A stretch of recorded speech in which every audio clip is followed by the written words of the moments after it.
Maintenant, nous avons engagé les discussions avec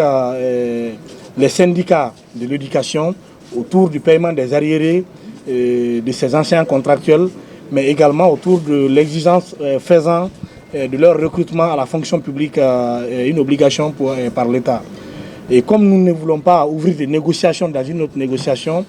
les centrales syndicales étant en négociation avec le gouvernement, certaines questions liées à ces contractuels avaient été déjà débattues. Maintenant, il est revenu à la coordination nationale des enseignants contractuels de proposer, au nom d'une certaine patriotisme, mais également d'engagement pour le système éducatif et aussi pour une question de carrière,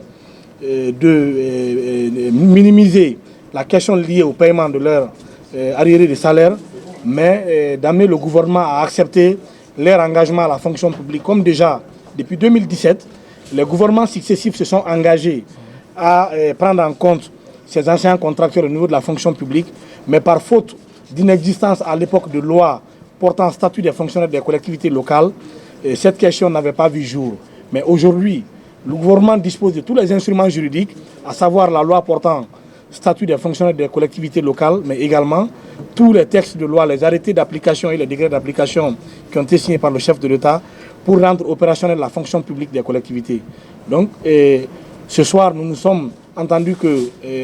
les représentants du gouvernement, que sont le ministre du Budget, le ministre de l'Éducation nationale et moi-même, ministre de l'Administration du territoire, de rendre compte à monsieur le premier chef du gouvernement de la volonté des anciens contractuels de renoncer à leur arriérés de salaire à condition que le gouvernement puisse diligenter très rapidement leur identification et leur engagement à la fonction publique locale et aussi trouver la possibilité de les accompagner afin qu'ils puissent rejoindre les concessions scolaires. Les anciens contractuels à leur niveau aussi, avec